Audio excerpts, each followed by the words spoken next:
singer? I would really like to be one of those guys who did those clips on Instagram of things that I didn't like, where I was just like, show them and then just be like, what the fuck is this? Because there is this disturbing trend in MMA training that did you ever do traditional martial arts? When I was younger, so I was a late starter in MMA and boxing, but when I was younger, I did karate. I must have been Karate. 12 to 15, maybe. So So I took my first karate lesson. I have my like first certificate. I think I was like 6 years old. And Rory and I did Taekwondo. We competed in Taekwondo. We actually did pretty well. Um, Took karate. We did a lot of martial arts coming up, and even the Jeet Kune Do we did had still had sort of some traditional connections, if you will. But the one of the big training modalities in traditional martial arts is kata, and the other one is called I think it's called ippon, and it's sort of this like they call it one step sparring, right? And it's like you move forward and throw a reverse punch, and I step back and do a block. And then they get progressively more complex. You know, you move in and do a couple things, I do something, you do something. And so it's sort of like a two-person kata, if you will. I have seen this disturbing trend in MMA gyms all over the place that looks just like the fucking traditional martial arts. I uh you are throw they a calling jab it cross. are they calling it modern MMA? Uh, a certain person is calling it modern MMA. A certain person is claiming that he invented modern MMA. But if it was only him, we would just write it off. But it is everywhere. Sometimes it's on the pads, but a lot of times it's now with a partner, and it is like it's a scripted. It's so I do pretty, this, you so do fuck, this. it's so beautiful. It doesn't make any sense to me. It seems like we're going the wrong direction. Even if you want to argue for the perfect. So I think there is a difference, right? If you want to argue that there is a right way to do the mechanics of a jab cross and that you have to teach your students that and they have to do repetitions of that, fine. We could have that argument. This is something totally different, though. This is scripting almost like a fight is going to happen like this. And it seems to be even a worse trend because even if I ask you, what do you do after you teach the proper mechanics? And then you're like, well, then we spar, fine. Then we're arguing over like 10%. But if first you teach the proper mechanics and then you teach fucking patas and epons and then you do pad work and then you spar, what the fuck is going on? And you woke up horny this morning. Because I'm seeing so much of it, and I've just started replying to all of them kata. No one's replying back to me. And I'm not trying to get into fights, and I'm a nobody. I got my 1,000 followers, and I'm fine with that. But people are going to watch it, and people are going to watch these accounts with 60, 70,000 people, and they're gonna do it, and it is taking us backwards, right? If you want to teach someone here's a connected to the last. Everyone loves the word angles. Angles. You got to find your angles. You got to attack on angles, angles, angles. Like, all right, what the fuck does that mean? And then they do it statically. You stand there and I go punch, punch, and I move to this angle and I go punch. I'm like, nobody is standing still. So what is the purpose of this? If you want your fighters to learn how to fight on angles, it has to be done live. And it's Yeah, just very well, I annoying to me. mean, and we'll go back to that's why I have that's why I have a lot of respect for Jeff Chan and his content. And I know he slips into some of the more questionable stuff from our perspective, but it's authentic, it's live, it's Something. It's movement, it's live. uniquely Jeff. Um, so I think we mentioned we're going to talk a little bit about head movement, and I think this maps on well to what we're seeing on Instagram and stuff. So I think we need to talk about the pool noodle. The favorite one or it's certainly not my favorite, but seems to be making a comeback is the fucking boxing glove on the end of a broomstick with a PVC pipe, and they're fucking jabbing this in and out, right? And that's the pool noodle. There's The the tennis pool noodle. balls. Oh my God. The tennis Yeah, balls, I think, a different thing. Although I have seen guys throwing tennis balls at each other and slipping tennis balls. I think that's hella retarded. The punching where you have a hand out and then you punch and grab the tennis ball, or someone's holding a tennis ball and you punch and grab the tennis ball. That's a whole different dumb thing that I keep saying. Yeah, that's getting your reflexes sharp. And they Reflexes usually, yeah, for what? reflexes are involuntary. Reactions are, I'll grant that. But anyway, I digress. So for Could you me, all I argue see, that so there's a? when I I'm see sorry. Go when I see the noodle on the pad, the on the noodle. bag, I have to just imagine a big dildo there. And then when it's the bag swinging back and forward, a big whatever you call it, it's just it's such a waste of time, and it's so seductive to these young up and coming athletes who think they're going to develop their head movement from this. This goes back to exactly what we're talking about with the footwork, is that it's information driven. Okay, what I need to get better at doing is coupling where my head is in space to what I'm perceiving coming at me, and that can only be done live. Now it has to be done responsibly. But I've asked this question before. I don't think I've asked it on our discussions. But when does the punch start? That's When a I was really just about to important say, question. I was just about to say, when does the head movement start? I was totally stealing that from you. When Oh, does the okay. slip start? When does it start? I have no idea because it's a unanswerable question, but it's the question that begs to not be answered, but it tells you how silly some of the methodology is to teach it because you can't answer the question. And I think it's you said when does the slip start? I said when did the punch start? Maybe it's more Same thing. appropriate to ask when does the slipping of the punch relationship begin? And I haven't been able to come up with a good answer for that. We can get all philosophical and go, well, it goes back and it's turtles all the way down. What I'm seeing, what I'm observing, and what I believe is that I don't know how to answer that, but the earlier we can detect and pick that up and perceive that, the more effective we're going to be at it. Bags, these dildo things on the ends of bags, these things on the end of broomsticks, pool noodles, they're not going to even get close to answering that question for us. When does a punch and slip start? So, and therefore, they're they're fucking useless. You got the other one that people attach that spins, and so you make it spin and The then you spar duck bar, under it. Oh, is that what that's called? the spar bar. Can I make the most plausible case is that you're going to get whacked in the ear hole if you don't keep your other hand up. That might have some stickiness. Okay, Maybe. maybe. I think head What? movement has to be developed slowly and responsibly, but I think it can only be done in a live environment because it's the awareness and awareness. And I don't want to have my talking points be too redundant there, but I need to keep coming back to Right. this. This Well, is where the skill is. I think that it's almost fetishized, and I think that there are two sort of, let's say there are two uses for head movement. Maybe I'll refine that word at some point. There is a head movement that is part of that discussion from last time, which is sort of like deceptive. Proactive. It's say Proactive. proactive, right? It's not leading with your face on a line where the same line the punches are coming in. So it's just it's adjusting. It's micro adjustments. Sometimes it's deceptive, sometimes it's defensive, whatever it is. It's more action driven than anything else, right? We are leading that. We are taking the initiative, let's say, right? Just like when we punch first, we're taking an initiative. But that is all driven. Also, how we do that is driven by where the other person is in space. So it doesn't matter if you do it in shadow boxing and stuff. It has to happen with someone in front of you. If not, you're just moving your head around. And then, for lack of a better term, there is a reactive type head movement. But reactive is not a great word because you're not waiting for the punch to come and then trying to get out of the way of it. You are reading all of the cues. And that's why good head movement looks like magical almost, because it almost looks proactive and then things just sort of miss and you make the other guy look stupid. But all of that occurred magically. Like, we don't know.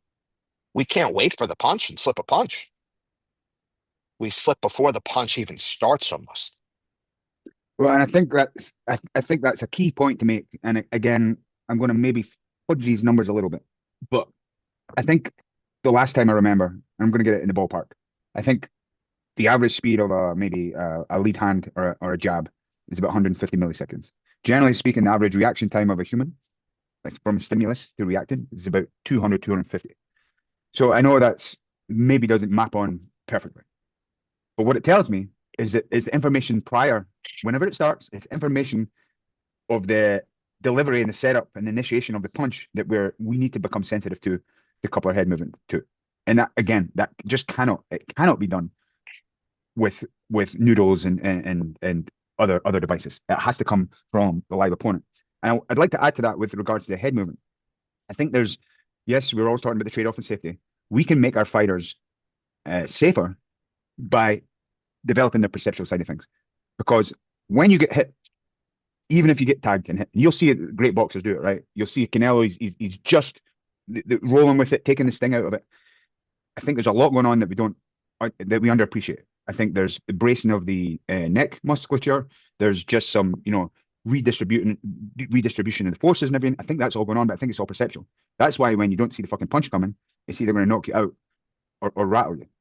So I think And those are regardless the if we're worst. talking about head movement in the as an evasive quality, the ability to pick up and perceive the strikes coming at you, prepare for them, and couple your actions to them is paramount. We have to allow fighters. We can't rob the fighters of the experience if we're going to have them be effective and ultimately safer in the long run. It's the shots you don't see those are the most brutal knockouts also because there is no brace, there is no set. It is Correct. completely. That I think that is because you can see guys getting fucking starched, right? Like thumped, full contact, and they just eat it. And Yeah. then the ones they don't see just clipped around the back of the ear or whatever, or the ones they don't see are dropping them because I don't think they were perceptually they didn't pick up on it. They weren't prepared for it. So, and it's coupled, you know, how you are moving and where you are in space is part of how you move your head. So, how do we train it responsibly, right? Because uh, we're talking a lot, and I think this podcast, these discussions, we need to start sharing better practices. So, I know it's done through sparring, right? Quote unquote, but everything's sparring. But what you and I are trying to become masters of is how to constrain that sparring.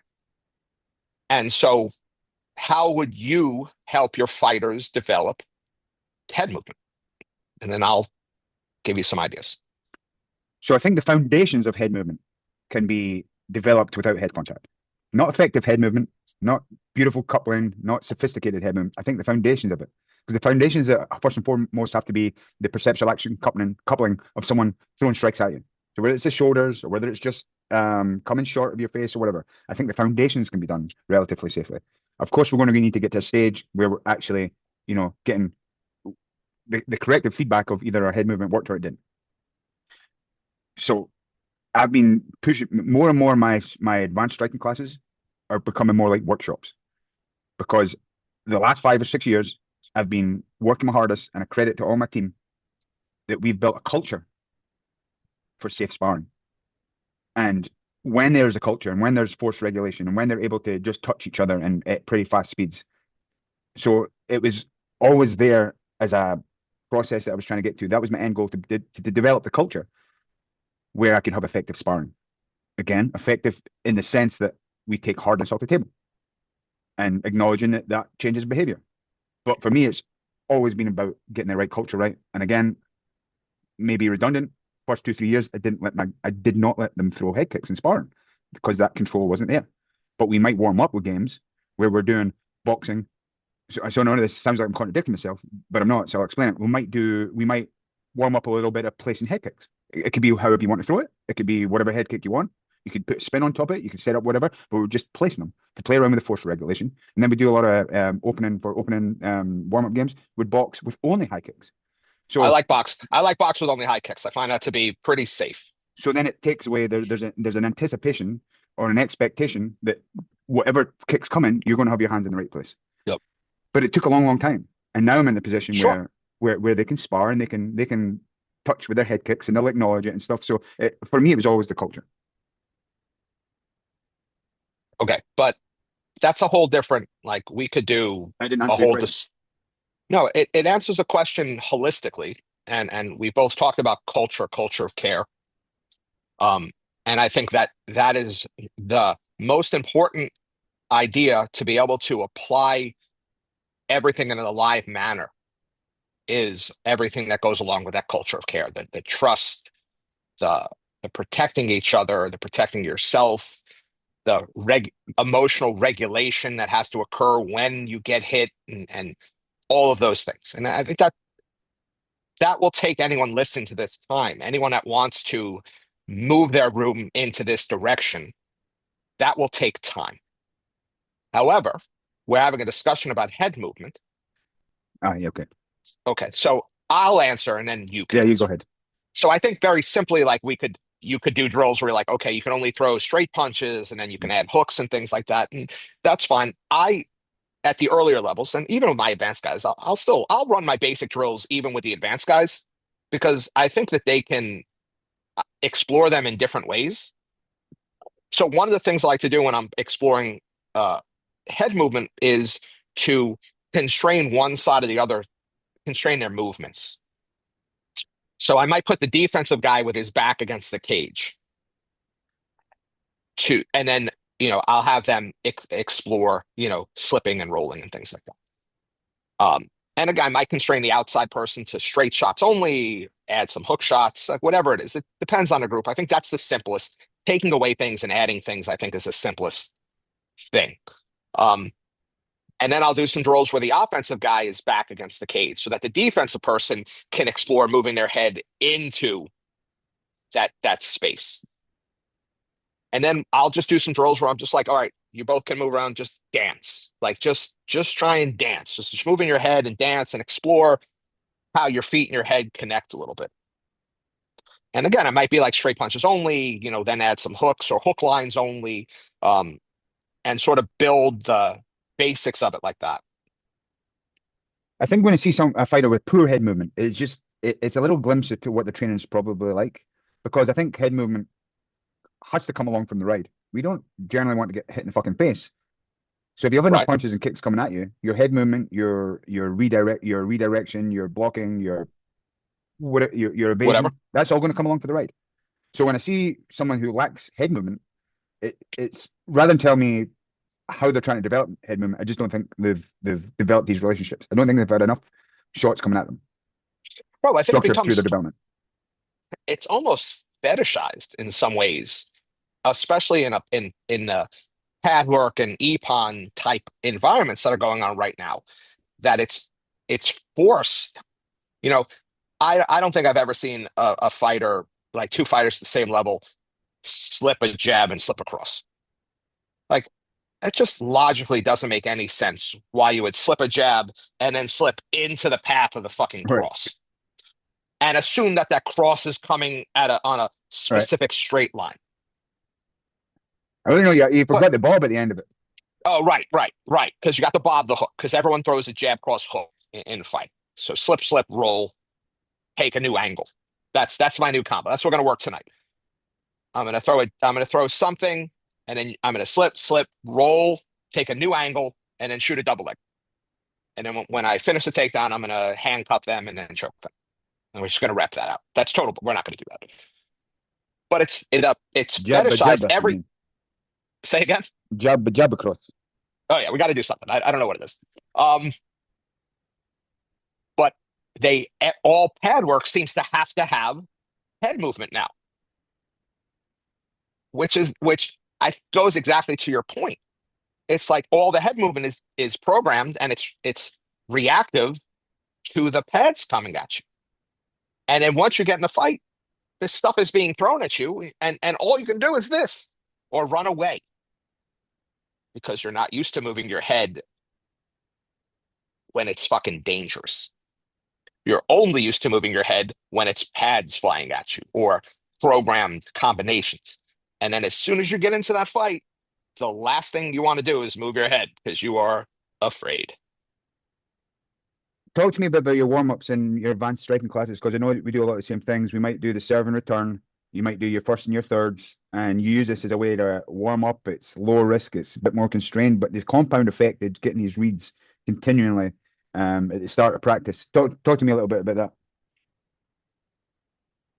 Right. So if I want to, like, I like to play, we did this the other day, so just on Saturday. I wanted some more deceptive movements before they threw their combo. So we played a first game where we're moving around. I'm trying to be deceptive. I go in and throw any two hands, and then as soon as I touch you, you can counter back. And the goal was to get this I to sort of feel the difference between when they were successful being deceptive and they were able to hit and get out, and the other guy was just sort of swinging it there, and when they sort of telegraphed there and they got in and the other guy was able to counter right back. So that's I think we both call that a sniper drill. And then so that's how we work being deceptive, just as a warm up, an idea. And then we can, depending on what I've seen in sparring the last couple of weeks, some ideas that I want to work or play with, we can take that drill and add very simple things. So the other thing I added was I wanted them to try and defend, stabilize their base, and then go last. Because too much in MMA, we see guys go forward, go back, go forward, go back. Like I go, and then there's a break, and then you go, and then there's a break. And so I wanted them to play with getting out of the way just enough that they could then go again. And so we played first and third, or first and last. And we just use these as warm-ups, like you said, to work on things in a live environment, but scale down. And there's still the threat because the guy going second. So one thing I do though, and I think you do the same thing, or maybe you don't, but whenever we're playing games with counters, I would prefer that they counter to the chest and shoulders because that's the biggest chance of them car crashing Right. is when I'm waiting for you to go and try and counter you. And so that is sort of a safety constraint that I put on those early games to allow them to explore a little bit more. Um, so that may be that's how we warm up. If it's an all levels class and the average is a little bit lower, I might play a version of that just called chest versus shoulders. I have one guy against the cage, and he can't move off the cage. He can take a half step, but his back foot has to stay against the bottom of the cage. And there's a guy on the outside, and he's moving. He can move in and out and around, do whatever the fuck he wants. His job is to get in, tag the chest, however many times he wants to, and get out before his shoulders get touched. I'm hiding in-out movement. I'm hiding some angles. I'm hiding a sniper drill. I'm hiding whatever it is. I don't need to tell them any of those things, but I like that as a warm-up. And I'll play that even in like with my advanced group, just because like they like it. It becomes real competitive and they're laughing and they're really trying to slap the shit out of each other's shoulders and stuff. They throw better hooks in that drill than they do if I tried to make them hit hand pads. I've noticed that. And so like just little games like that. And I can take the fun thing is, there's this idea that I learned from a guy named Dan John many years ago. He's a strength and conditioning coach, but he's more than that. Um, he was saying, make the warm up the workout. And so I can start with any of these very stripped down games and just start to layer on pieces. So if I want to make that chest shoulder game a very safe way to enter into a cage game, then I'll be like, all right, chest first shoulders, get out, get in.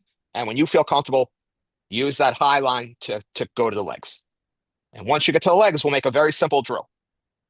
Person that's shot, try and lock your hands. Person on the cage, try and get off the cage. Right. And so now we're just layering in pieces or being more representative, more specific, whatever you want to call it, whatever those words are. And they're working the basic skills, right? Because those are the fundamentals. And that's how I'll warm up. And then we'll just keep going. And then by the end, we're just doing, maybe we're doing MMA rounds or whatever it is. And why, if you would like to explain why we don't think it's necessary, given a lot of explicit knowledge or technical instruction early on, and why we think that will develop over time, and how it's developing over time.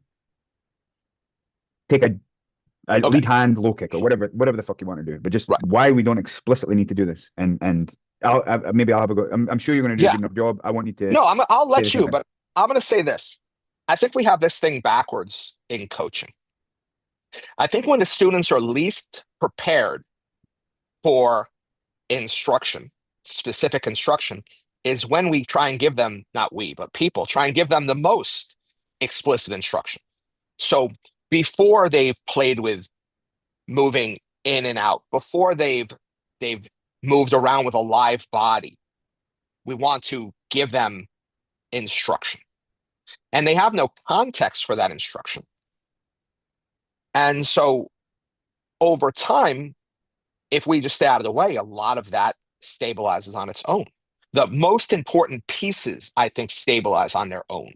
The what I think are the real fundamentals. So distance management stabilizes on its own. There's no way to short circuit that. And so I think a lot of what happens instruction wise is we think that they don't know anything, right? We treat everyone like they don't know anything. Like they're all these brand new baby deer. And we got to teach them everything. And if we don't teach them everything as quickly as possible, then they can't train. But the things that they really need to learn how to do take time and they take alive situations. And so it's like I could almost see that you would have more instruction for an advanced person than you would a beginner, where the advanced person has specific questions and problems and have trained long enough to maybe they've hit a wall. And then there are really good discussions and things that they have with the coach that helps. They're mostly strategies and tactics.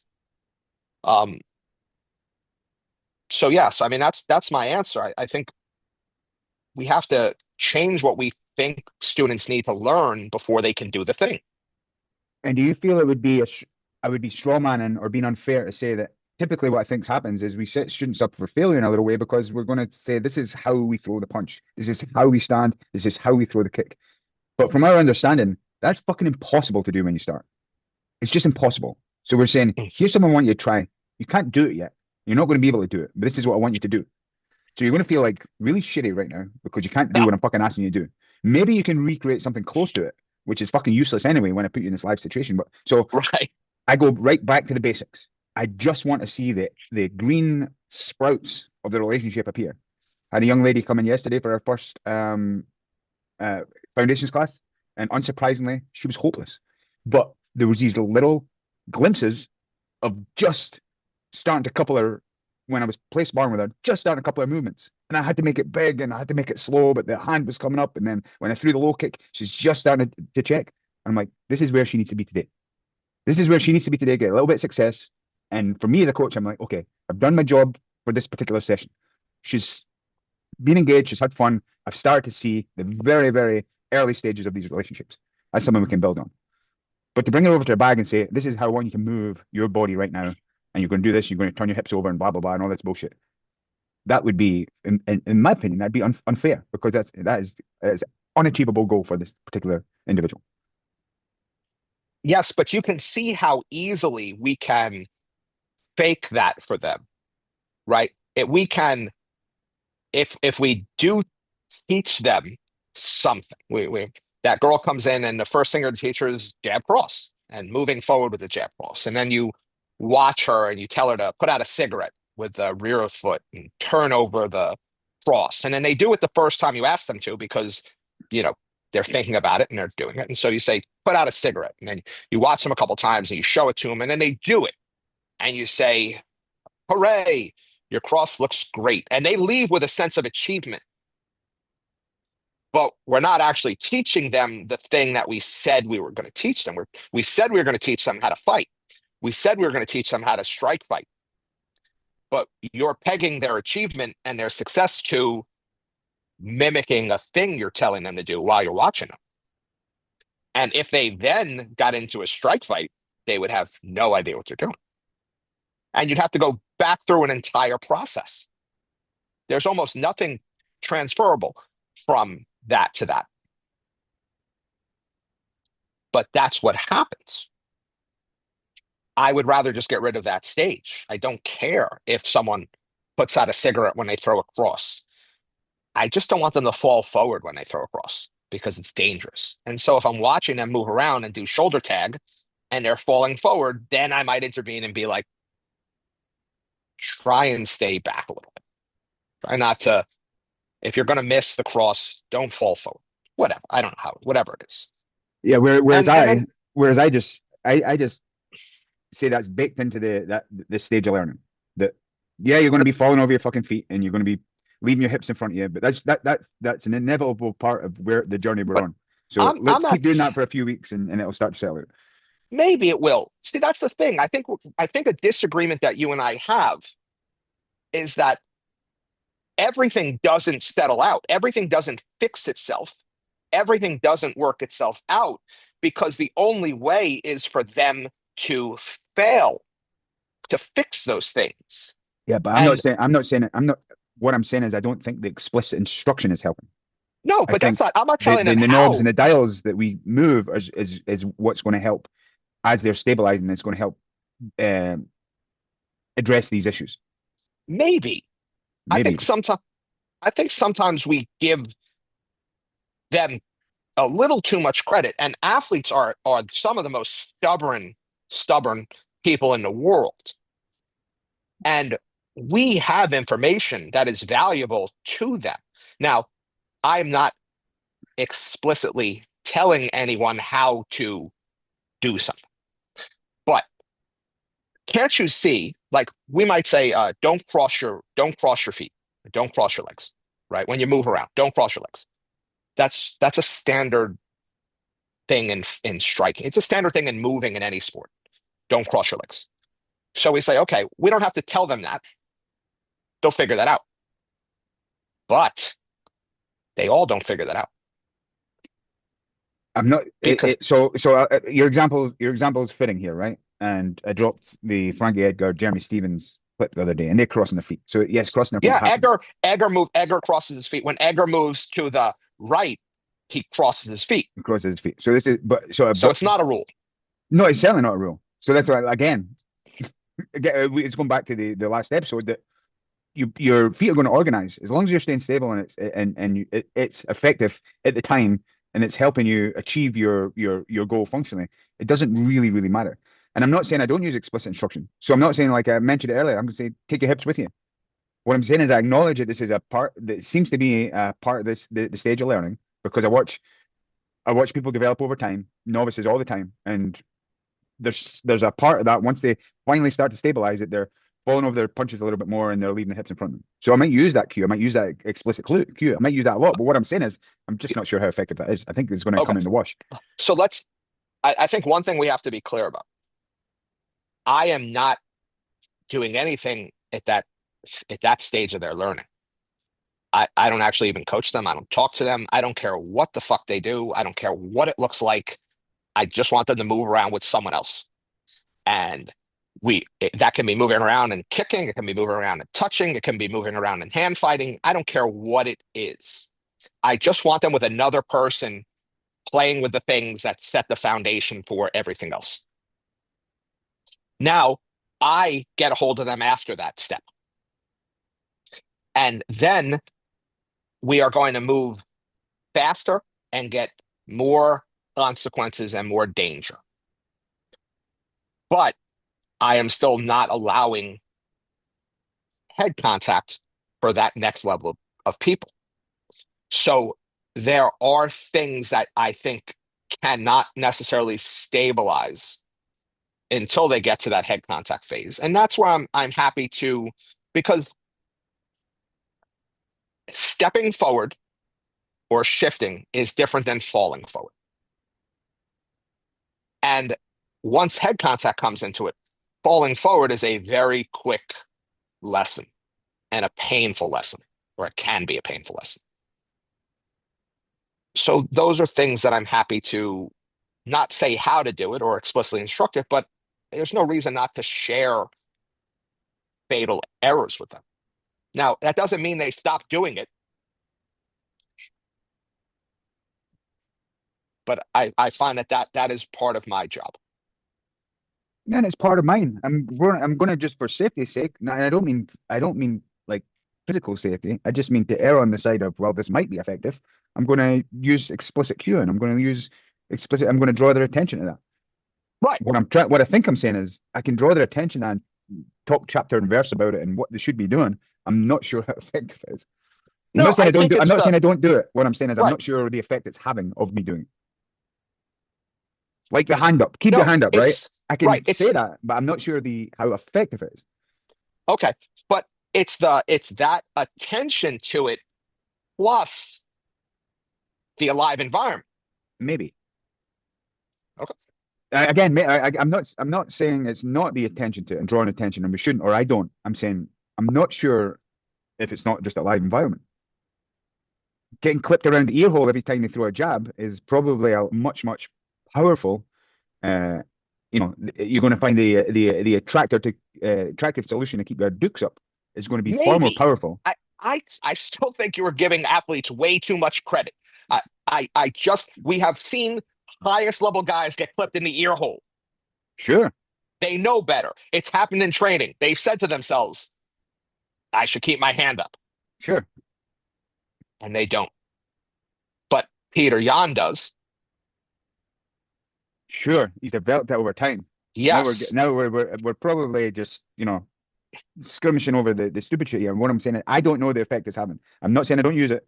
I'm not saying I won't continue to use it and to continue these cues and reminders. I'm just uncertain how effective they are. I think they're effective when combined, Possibly. not in isolation. And I don't think necessarily that they solve these problems on their own without either seeing it or someone helping them a little bit. Sure. So let me give you a good example of that. So when we Okay, please. go through our foundations, warm-ups and whatnot, we'll go through the 6 different iterations of kicks, right? So we're doing repetition, like repetition. We're doing the same shit for the foundations every day. It's just a different iteration of it, okay? And I always want a bit of decision making. So me and you are Right. standing in front of each other, and we're pretty new. I'm going to say, listen, I want you to put the middle of your shin guard right across your partner's body here, right? And I'll say, I want you to try lifting your leg and just try and turn it over and play around with where your arms are because that's going to help you balance, blah, blah, blah. I said, now for the defense, just imagine you have two big shields, right? A shield in each arm, you're just going to hunker behind your shield. This is just giving them a general idea of what we're doing. But when they start, when a kick comes to them, and I'm on the fucking video here, but I've told them what to do, right? I've told them to just be behind their shield. But as a kick comes, they're doing all this shit. Sure. This is an unavoidable part of them becoming attuned to that dynamic. So So me it's no giving them different. all the explicit instruction in the world has not helped them in that particular rip. No, but it's no different than me saying, hey, stop fucking falling forward. You're right. What I'm saying is it's not stopping them fucking falling forward. Right. What's stopping them I fucking didn't, falling forward is continuing to put them in these games that's going to stabilize over time. yes, I think that's, what we we're say not, is I don't know the effect in that. we're not arguing that once I say stop stepping forward, that they do it. I could also say, hey, why do you think you're getting hit with that shot? Sometimes they have no idea. So we have a discussion until they have some idea. That, but I think there's a difference between that and its explicit instruction. Yeah, perhaps. And again, I still use explicit instruction. And I still use it. I'm uncertain right now of how effective it can be, and I'm careful with it. That's all. And I tell you, I think what's going on here is as the body tries to stabilize itself, right? This is my big word for the day. The system is showing tensegrity, right? So I've seen these Yes. contraptions and whatnot. So like the example I always use is one of these tents, right? That you have this structure, and if you apply pressure somewhere, the rest will redistribute its forces and whatnot to stay stable, right? I think this is probably what happens when hands drop. When you try and hit as hard as you can for that finishing blow or whatever, the body is trying to remain stable and upright and stay balanced. And it's causing so a big attractor here is as you're throwing that huge left hook haymaker, the arm is probably dropping to help stabilize the body. For sure. So when we do it, so again, this applies to me too, right? In my training room, when we're not trying to knock the fuck out of each other, the mechanics and the technique and whatnot are probably more likely to remain stable. But when you see these finishing sequences in fights where it's just swinging with pure venom, that's when everything drops. But again, I think that's purely the body trying to organize them to remain relatively stable. Yeah, the only thing that looks clean, for lack of a better term, are the initial The couple initial strikes. shots that someone throws that that land against something. Because if they miss, then everything. After your seven feints. Say again. After your seven feints. Yes, so I feint like 7 times, and then I throw 1, 2. That should be the clean. That will look the cleanest. But if the two misses, right, I throw it hard and it misses, now everything gets chaotic because I have to find a way to catch my balance almost. I That is the only time I'm really a stickler for them to pay attention to their mechanics is the first is the first because if they get out of balance, if they get too perturbed and they can't stabilize again, they will have a hard time throwing something else. They will have a hard time moving. They will have a hard time. And so the first and second games definitely help bring that out Yeah, because before it all it falls apart. goes to shit. Yeah. No, I mean you and I watched the videos in slow motion. The highest level guys, to the lowest level guys, it all gets completely chaotic. I think that as soon as you start throwing more than 2 shots, usually, and I don't have the numbers, but we can experience wise, if we look at anyone throwing a combo that takes over 2 things, everything starts falling apart.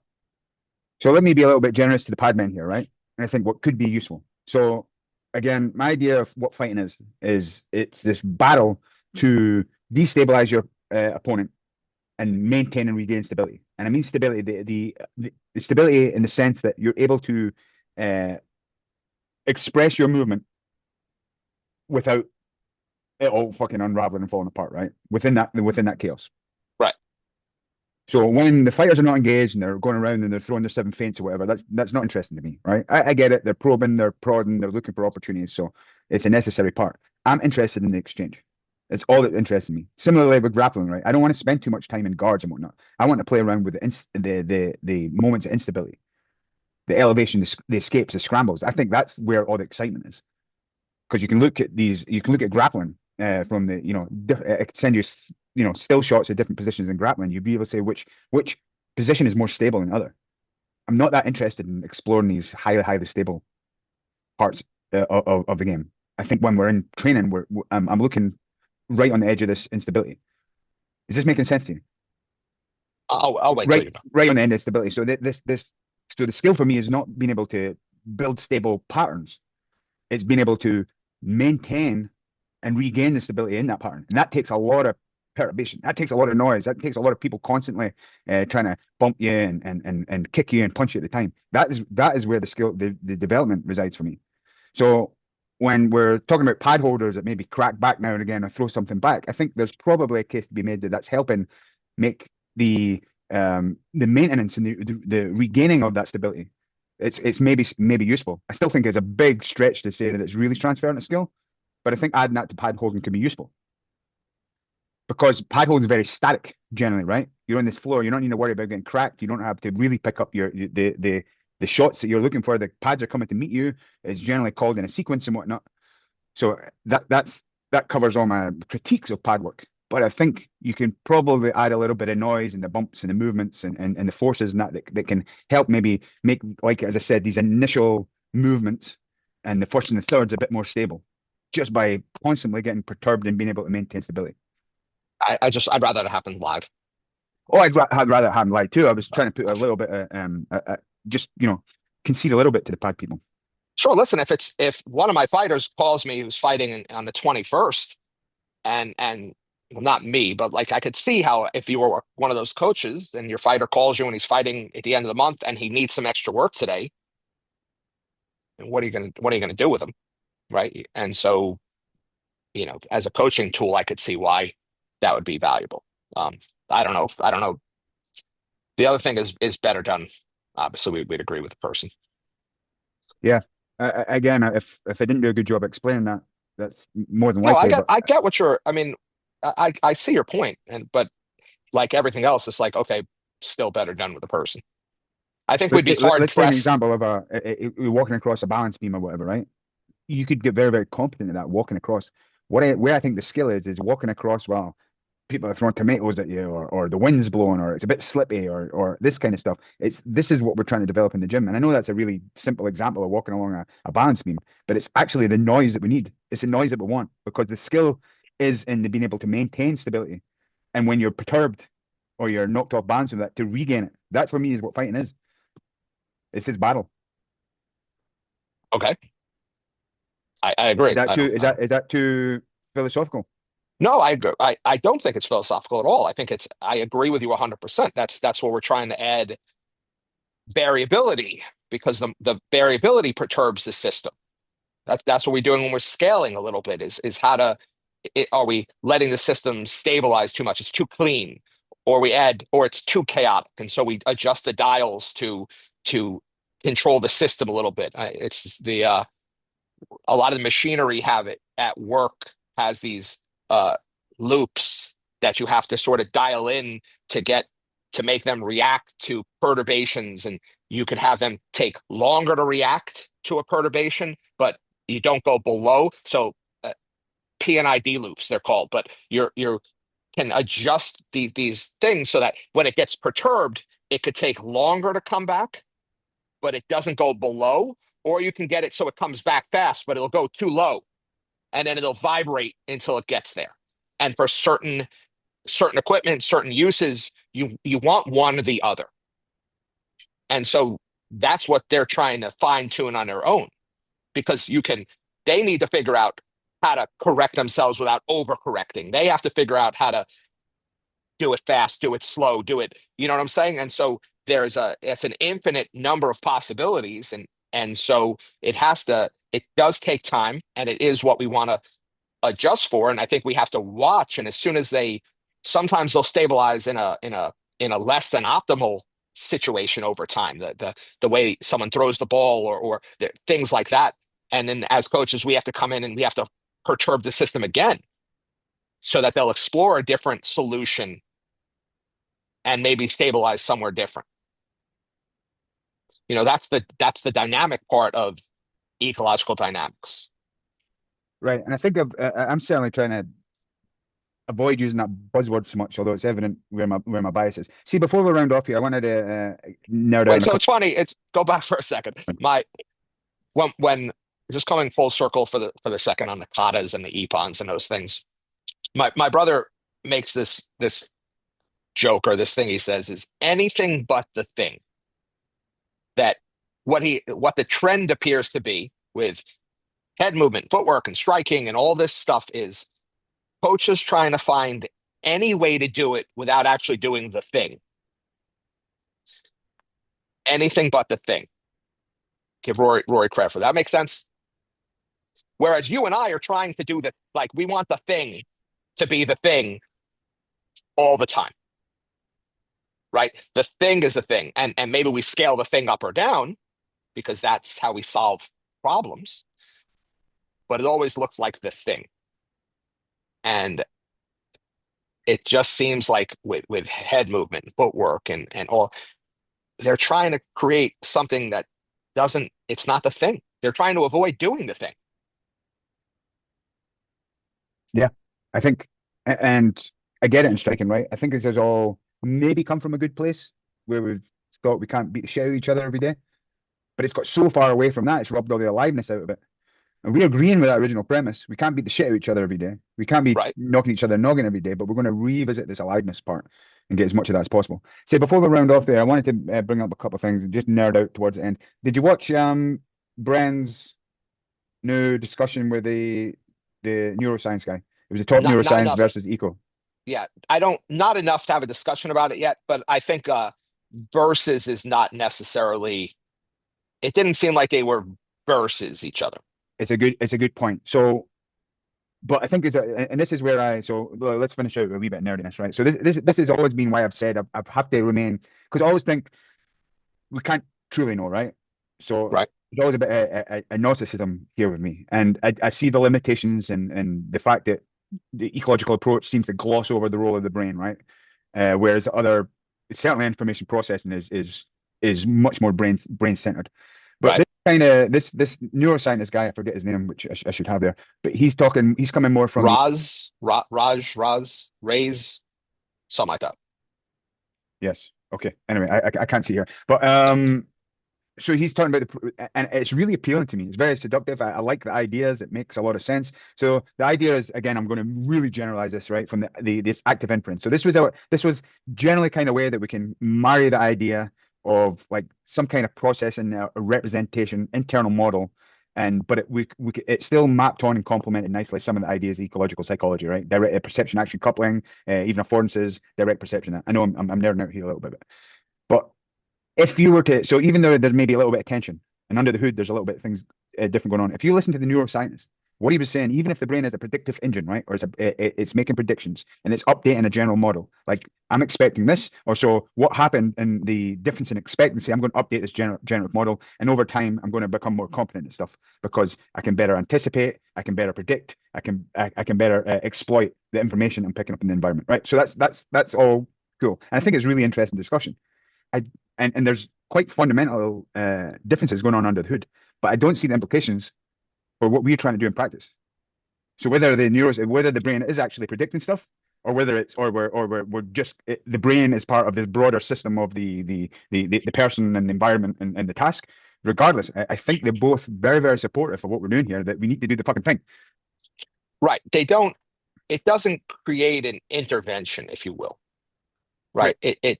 And so, I struggle. What and I'm a saying lot is, of, I struggle to see. yeah, I think it's theoretical and philosophical the differences. I struggle to see where it would yes. change, where it would, where we're making a meaningful difference to the way we're trying to approach things. Right. And a lot of times I chalk those things up. I put them in a bucket of educating and attention and intention. Sure.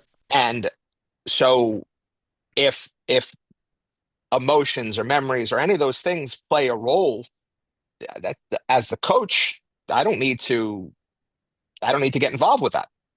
Right.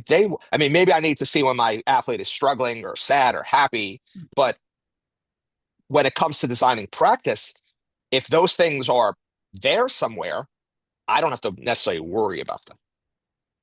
Like if they're having like my guys who've trained together for years, if their brain is making predictive ideas and it's just drawing more attention to the things that are being done, that I don't doesn't affect my practice design, right?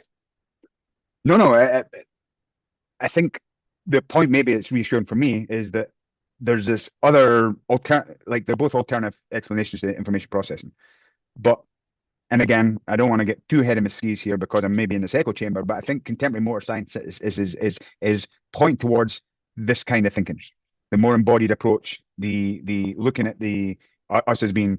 I would now you're getting me going here, right? But I wouldn't even I stopped thinking. I stopped I stopped thinking about ourselves as systems. Rather, we're kind of subsystems within subsystems within subsystems. And I Right. don't It's think in one whole terms of big system. it's one whole big system. Yeah, And so, there's a quantum mechanical theory that aligns with that of the major theories is that it's we're all just part of this one quantum system. right now, you went way over here. I'm sorry. What do you offer? I mean, I I'm trying to nerd out a little yeah. bit here, and you fucking shoot way past me. No, but Can we keep it at my ceiling of nerdiness? I'm agreeing with you, Okay, good. right? We don't as soon as we start saying that, we can we try not to parse things out, right? We try not to separate the perception and action. We try not to separate the mind and body. We try and then sometimes we're guilty of separating us out of the rest of the system. Right. And you And want to people don't avoid want to that. listen to striking coaches talk about quantum mechanics. But the other video I watched, again, I think you watched it. It was the Andrew Wilson on the Talent Equation podcast. Now, Yes. I got asked a question in Texas that I fucking flubbed. And part of it was because I wasn't quite prepared for the question. And secondly, I got some ideas that are really fucking wild, and I'm a bit reluctant to put them out publicly. But a lot of it's been from trying to follow the ideas that Andrew Wilson's talking about when it comes to memory, because I find it fascinating. Because ultimately, if we're going to say we are ecological, we subscribe to ecological approach, then we are saying we subscribe to the non-representation aspect of learning and human movement. Yes. Memory is a representation. Okay. So if we're Right. saying we're ecological coaches, we're saying we don't believe in memory in the traditional sense. Okay. So the latest one on the talent equation made the kind of penny drop for me. And I spoke to you about. So here's my attempt. I'm going to say this publicly, right? But here's my attempt, and Okay. it's very, very crass. It's very, very crass, and it doesn't map on well to organisms necessarily. But I gave you the idea that this is what I think, generally speaking, the analogous to how ecological psychology looks at memory is that we don't store things. Rather, we become shaped by our environment and we become more fitted to the things that we do. So we become more capable of interacting with our environment. And the longer we spend time in these spaces, we're going to become capable. That doesn't require memory per se. And my analogy was if you took a lump of steel and you shaped it into a wrench, the wrench has no memory of being a lump of steel. Rather, it's able to do wrenchy things now. And that's a Yeah, very, very crude I don't love that. analogy. You what? I don't know if I love that analogy. I kind of like it, but maybe it's You because start to that analogy starts to for me it starts to get into like panpsychism and shit that I it can't may do. that, But I think the point is that we are constantly updating our dynamics and we're constantly updating our sure. system to be more fitted to the things we're trying to do, which doesn't actually require storing and retrieving memories. And I like it. So is it maybe when I heard him and I hear you, I think that maybe there's more than one quote unquote type of memory, Okay. right? I think there, and I think that that's true. I haven't done the research because I haven't gotten to a point in my journey where that was necessary. Um, so I can see memory as a verb and memory as a noun. Um, when it comes to coaching, again, I don't know if it causes us to change how we coach. I think it may just be a philosophical thing, or maybe it just lends more credence to why we do what we do, Oh, I think it's pure navel gazing. but it ends up being some navel gazing. But isn't there like procedural memory and I could see I have a memory of going to Disney World with my daughter, and what I'm really remembering is the memory of the memory of the memory, but that has to be stored somewhere. But when I slip and rip to the body, there's no I don't think there's a memory of that. But maybe doesn't predictive processing have a memory component to it? I mean, how are you updating your priors if you don't remember your priors?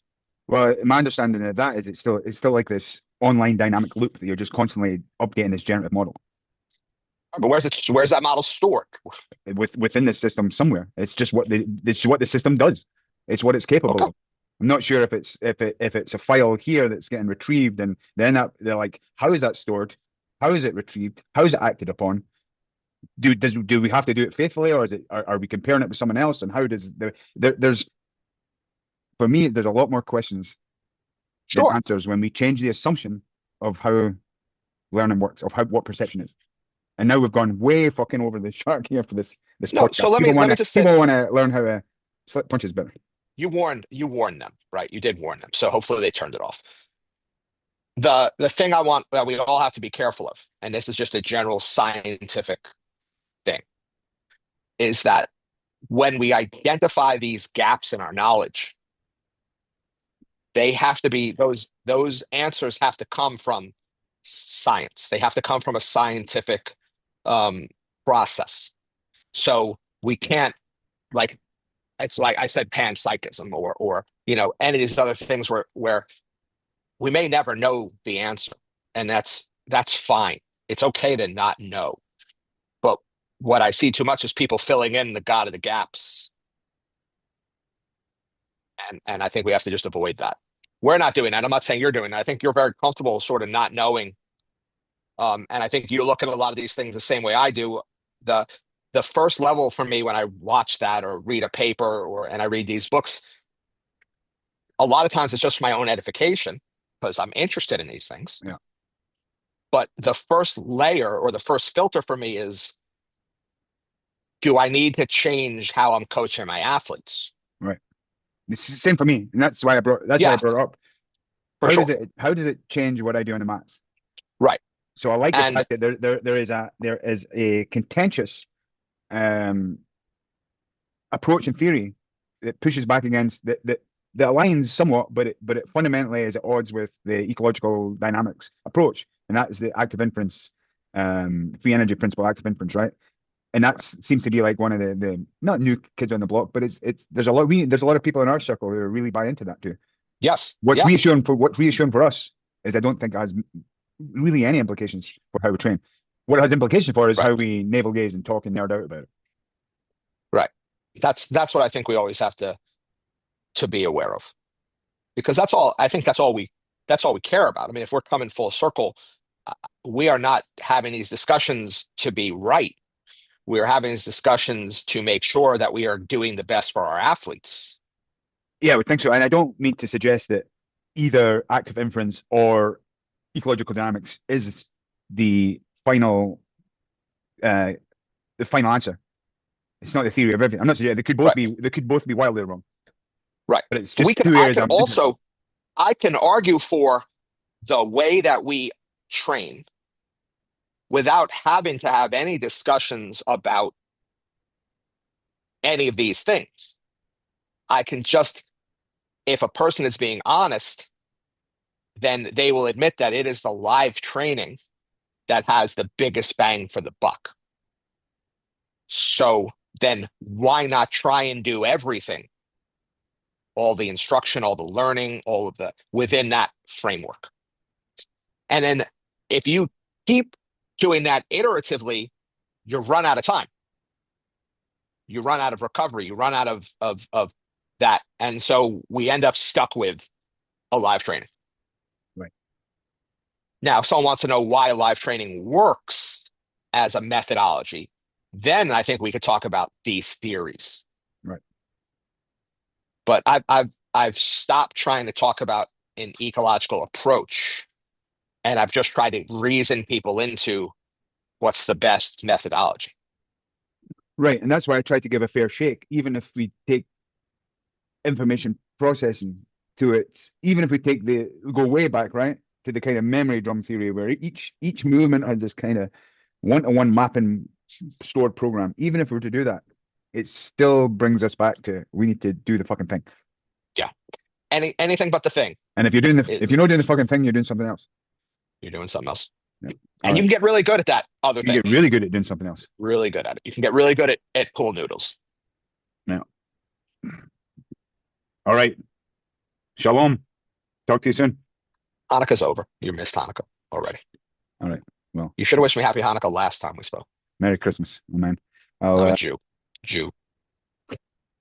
Birthday. Happy birthday. Come on. It's happy oh yeah, birthday. happy birthday. And happy birthday to you. But now this is not evergreen. Now people know when we recorded this. Yeah. All right. Have a good day.